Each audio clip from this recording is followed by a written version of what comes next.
काफी दफा कहते हैं कि इतनी गर्मी के सिर्फ पानी पीने से फर्क नहीं पड़ता, you basically need electrolytes. Electrolytes के लिए आपको मिलती हैं fancy over the counter drinks जो कि रंग बिरंगे कलर्स की होती हैं, उनमें इलेक्ट्रोलाइट्स होते हैं। And guess what, I don't want to go and spend money on it because it's got sugar in it also, right? What is a desi तरीका to get electrolytes in our body जो आपको audience देख रहे हैं?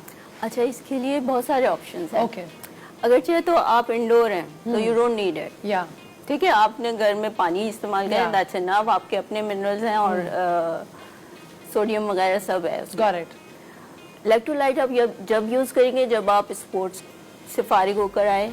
Electrolytes आप जब use करेंगे जब आउटडोर है और पसीने बहुत आ गए, 1 घंटे से ज़्यादा आपको पसीने आए, आपके कपड़े गीले हो गए, then you need to have electrolytes.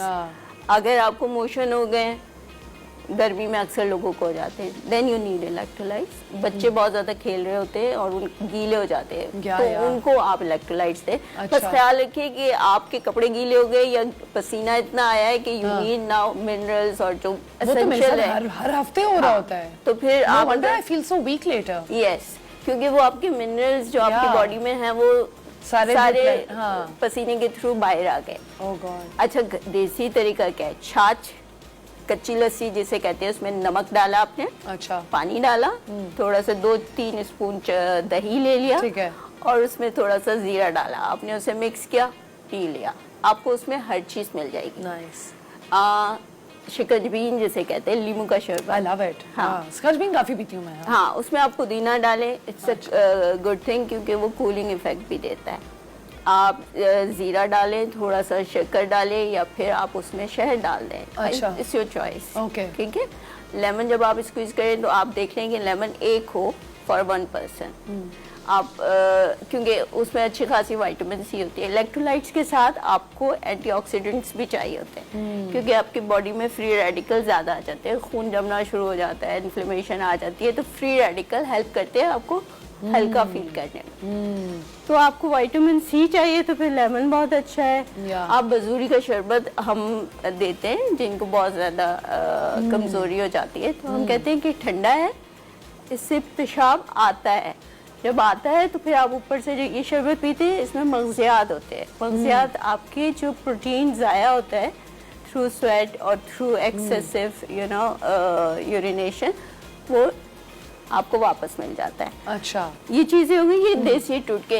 इसके अलावा और इमली का आप शरबत पिए, आप कच्ची कैरी का शरबत पिए, बहुत चलता है। इसकी रेसिपीज हैं डिफरेंट, आप यूट्यूब पे चेक करें, आपको आसानी से मिल जाएगी। I've heard a lot about इमली का शरबत। इमली का शरबत बहुत अच्छा है। आलू बुखारे का शरबत बहुत अच्छा है। फालसे का शरबत बहुत अच्छा है। क्या याद दिला दिया। फालसे में आप नमक डालें, जो काला नमक होता है, और पिंक सॉल्ट होता है, पिंक सॉल्ट, ये अगर आप डाल देते हैं तो आपका ये इलेक्ट्रोलाइट्स है।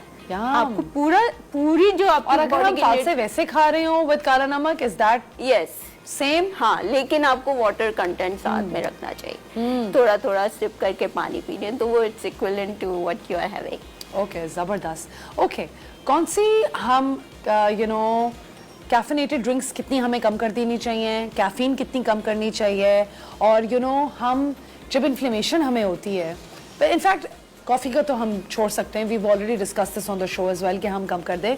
क्रॉनिक इन्फ्लेमेशन होती क्या है, पहले तो ये हम ऑडियंस को पहले समझाएं, और हम उसको साइलेंट हेल्थ इशू क्यों कहते हैं? देखिए, कॉफ़ी वॉफ़ी हम छोड़ते हैं, कोई मसला नहीं है। कॉफ़ी 2 कप अगर आपने दिन में पी लिए तो वो 0 लॉस होता है आपका, कोई डिहाइड्रेशन नहीं होती। उससे ज़्यादा हो तो विल गेट टू मच। तो आपने सवाल किया कि क्रॉनिक इन्फ्लेमेशन क्या होता है? क्रॉनिक इन्फ्लेमेशन, देखिए, क्रॉनिक अगर तो एक्यूट है तो वो 2-4 घंटे में आपने वाटर लिया, इलेक्ट्रोलाइट लिया और प्रॉपर मेडिसिन ले ली तो सही हो जाता है। Chronic is 10 to 20 years old, ये आपको नजर ही नहीं आती है, आहिस्ता आहिस्ता बॉडी में इन्फ्लेमेशन हो रही होती है, एलर्जीज हो रही होती है, फ्री रेडिकल मूव हो रहे होते हैं, बॉडी आपकी बिल्कुल जैम होना शुरू हो जाती है विद एक्सेसिव हीट, आपके टॉक्सिन्स, आपके स्वेट सही से नहीं आना, आपकी बॉडी सही से एक्सक्रीट नहीं करती जो मॉर्बिड मटेरियल होता है, या आपकी यूरिनेशन में, किडनी में कुछ जमा हो जाता है, या आपके लिवर में जमा हो जाता है। तो क्रॉनिक उस सिचुएशन में होगी जब ये 10 से 20 साल पुरानी होगी। अच्छा, ये नजर नहीं आता क्योंकि रिपोर्ट्स में नजर नहीं आता। हाँ। आपने जो भी चेकअप किया और लोगों को लगता है शायद वेट पुट ऑन किया हुआ है। हाँ, ESR वगैरह में भी इतना नहीं पता चलता। इसका एक स्पेशल टेस्ट होता है जो चेक किया जाता है, CRS कहते हैं उसे। ये प्रोटीन का टेस्ट होता है जिससे पता चलता है बॉडी में इन्फ्लेमेशन हो रही है। अब जब ये इन्फ्लेमेशन का टेस्ट आपके पास आ गया, नहीं भी हुआ तो अब पता चल जाता है कि इस बंदे को इन्फ्लेमेशन हुई भी है, कि उसके हाथ में स्वेलिंग होगी, पाँव सूज होंगे, बॉडी फूलना शुरू हो जाती है, क्योंकि वो बॉडी का नेचुरल रिस्पांस है जब भी इस तरह की कोई सिचुएशन है। यू नो मुनज़्ज़म, मुझे आपके लिए एक सवाल भी आया था कि कौन से ऐसे फूड्स हैं जो ट्रिगर करते हैं हमारी इन्फ्लेमेशन, क्योंकि जाने से पहले हम इस बारे में बात कर रहे थे, और कौन से फूड्स हैं जो सपोर्ट करते हैं, और हल्दी, जिंजर और बेसिल का क्या काम है? देखिए, इन्फ्लेमेशन में जो सपोर्ट करते हैं वो हैं जो इन्फ्लेमेशन को कम करते हैं। उसमें हल्दी, जिंजर, तुलसी, ब्लैक पेपर, और आप ग्लो एक है जो दरख्त की बेल की तरह लगती है, उसकी लकड़ी। अच्छा, बहुत इफेक्टिव वो मेडिसिन है। अच्छा। बहुत अच्छा काम करती है। जिनको भी लिवर का इशू, क्या हमारे हर किस्म के दरख्त पे आ जाती है। वो होती एक तरह से बेल है जो दरख्तों पर आती है।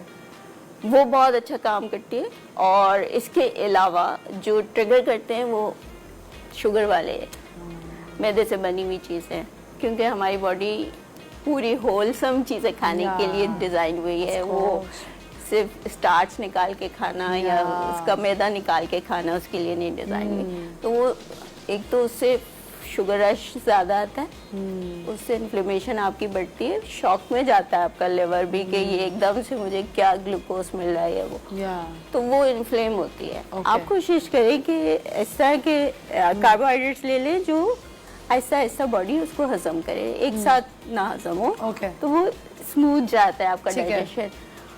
आपका जो स्ट्रेस है वो बहुत ज़्यादा कॉज करता है, क्योंकि कॉर्टिसोल आपका जो बढ़ता है, तो कॉर्टिसोल की वजह से आपकी इन्फ्लेमेशन भी बढ़ती है। तो आप मेडिटेशन करके या थोड़ी सी डीप ब्रीदिंग करके 4-7-8 वाली breathing is important for everyone. हाँ, एब्सोल्युटली। हाँ, ये तो आप रात को कम से कम 5 सेट 6 सेट कर ही 6 सेट। हाँ, वाह, मैं तो तीसरे में ही सो जाती हूँ। हाँ, करते करते सो जाती हूँ। फिर वेगस नर्व को एक्टिवेट करना चाहिए, क्योंकि आपका जो दिमाग का और गट का ताल्लुक है वो उसी के थ्रू है। और एक बहुत इम्पोर्टेंट चीज है कि जो हमारा डायफ्राम है ना, वो हमारे स्टमक के ऊपर रोल हो जाता है, और वो स्टमक पे प्रेशर पड़ता है तो ब्लोटिंग होती है। आपने इस तरह की नीचे पिलो लगा के लेटना है और फिर डीप ब्रीथ करना है। तो वो ज्यादा इफेक्टिव है। Okay, how can you tell us a little bit? कि बेसिकली आपने अपने कमर के नीचे पिलो लगाए, ठीक है, आपने लेग्स फ्रॉक की तरह यूं की, दोनों पाँव मिला के, और आप लेट गए and you start deep breathing. Okay, got it. ठीक है, वो फायदा ये होगा कि आपका चेस्ट ऊपर आएगा, पहले करते हैं, डायफ्राम रिलैक्स होगा, और उसकी वजह से जो पेट पे वेट आता है वो कम हो जाएगा। जबरदस्त। ओके, तो ये बहुत इम्पोर्टेंट है, स्पेशली फॉर लेडीज।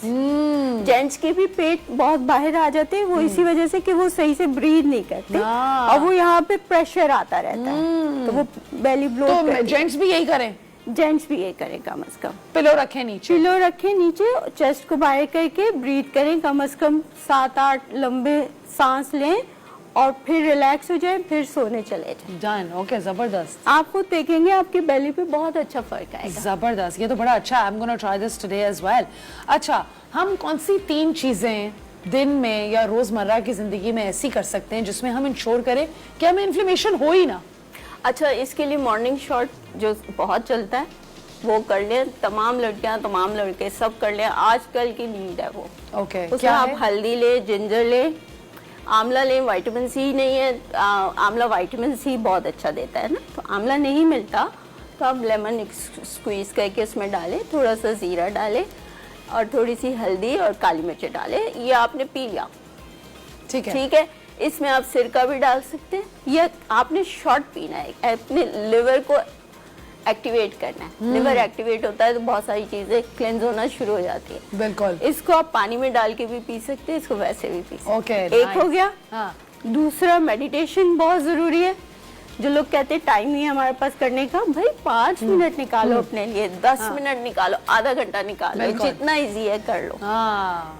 लेकिन करो, ये अगर नहीं करोगे ना तो फिर दवाइयाँ खाओ, डॉक्टर के पास जाओ और फारो बॉडी में पेन हो रहा है। बिल्कुल, doesn't make sense। तीसरी चीज जो बहुत जरूरी है वो रात को सोते हुए, सोने से पहले तो कम से कम 3 घंटे पहले खाना खा ले। 10 बजे के बाद हाथ भी न लगाए। अच्छा। और एक मिल्क आता है जिसे गोल्डन मिल्क कहते हैं, आप लोग सब सर्च कर लेगा कैसे बनता है, वो पी ले, आपकी इन्फ्लेमेशन आहिस्ता आहिस्ता खत्म। जबरदस्त मुनज़्ज़ा, मैं तो ऑलरेडी हील फील कर रही हूँ। गोल्डन मिल्क अगली दफा शेयर भी कर लेंगे शो के ऊपर। Thank you so much for being here, thank you so much for your guidance, I really appreciate it as always.